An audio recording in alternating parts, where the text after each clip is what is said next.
Hello students, आज की video में हम देखेंगे कि कैश फ्लो स्टेटमेंट से थ्योरी के बारे में कि कैश फ्लो स्टेटमेंट होता क्या है। तो cash flow statement means which shows the inflows and outflows of cash and cash equivalents during an accounting period. It explains how cash was generated and used in A business. देखो, एक accounting period, देखो इसको inflows and outflows, cash कहाँ से आया और कहाँ गया। कैश एंड कैश इक्विवेलेंट्स, देखो कैश इक्विवेलेंट्स क्या होता है, इधर देखते हैं। Short term highly liquid investment जैसे कि ट्रेजरी बिल जो गवर्नमेंट से बॉन्ड्स होते हैं, कमर्शियल पेपर, हमारे मनी मार्केट फंड्स जिनकी मैच्योरिटी लेस देन 3 मंथ होती है, तो they are included in the cash equivalents during an accounting period. देखो, जैसे फंड फ्लो स्टेटमेंट होता है वो हमारे 2 बैलेंस शीट के बीच में लिए होता है, लेकिन ये हमारे एक ही अकाउंटिंग पीरियड के लिए होता है।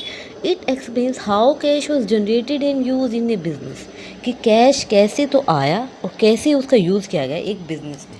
ठीक है, ये हमारी डेफिनेशन आती है according to AS3 accounting standard 3। A cash flow statement reports cash flows classified investing into operating, investing and financing activities.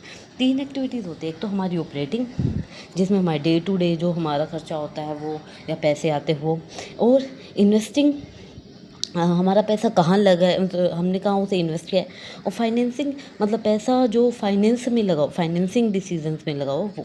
तो 3 तरह की एक्टिविटीज़ में हम कैश फ्लोज को डिवाइड करते हैं। इसका ऑब्जेक्टिव क्या होता है, to show sources and uses of cash. ये देख सके कि हमारे जो कैश हैं उसका कहाँ से वो सोर्सेज है और कहाँ उसका यूज़ हुआ है। To analyse liquidity position, business की लिक्विडिटी पोजीशन, बिजनेस के पास अभी लिक्विडिटी मतलब जो हाल फिलहाल कैश और कैश इक्विवेलेंट जो पैसा है उसके बारे में।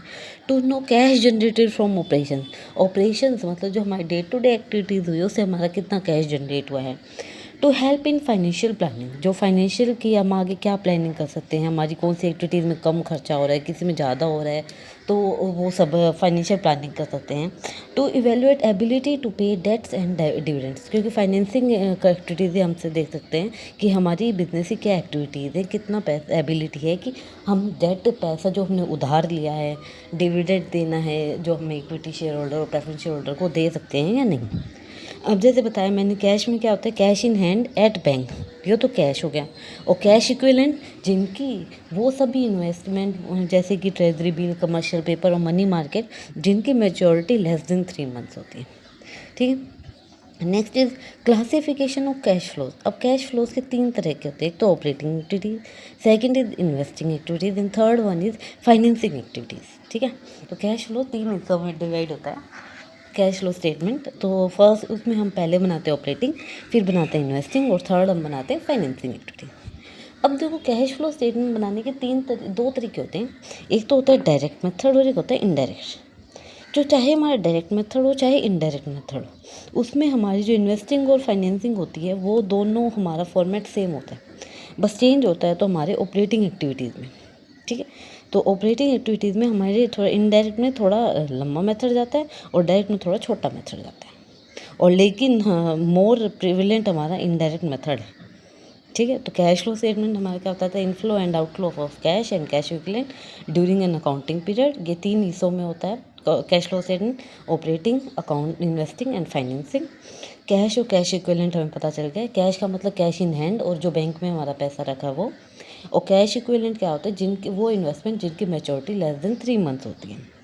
क्लासिफिकेशन ऑफ कैश फ्लोज में हमारी ऑपरेटिंग, इन्वेस्टिंग और फाइनेंसिंग एक्टिविटीज़ होती हैं। और कैश फ्लो स्टेटमेंट के प्रिपेयर करने के 2 मेथड होते हैं, डायरेक्ट और इनडायरेक्ट मेथड। हमारी जो नेक्स्ट वीडियोज़ होंगी हम उनमें डायरेक्ट और इनडायरेक्ट मेथड के बारे में पढ़ेंगे। ठीक है, अब जो नेक्स्ट वीडियो है उसमें हम डिस्कस करेंगे हमारे कैश फ्लो स्टेटमेंट और फंड फ्लो स्टेटमेंट के डिफरेंस के बारे में। Okay, thank you.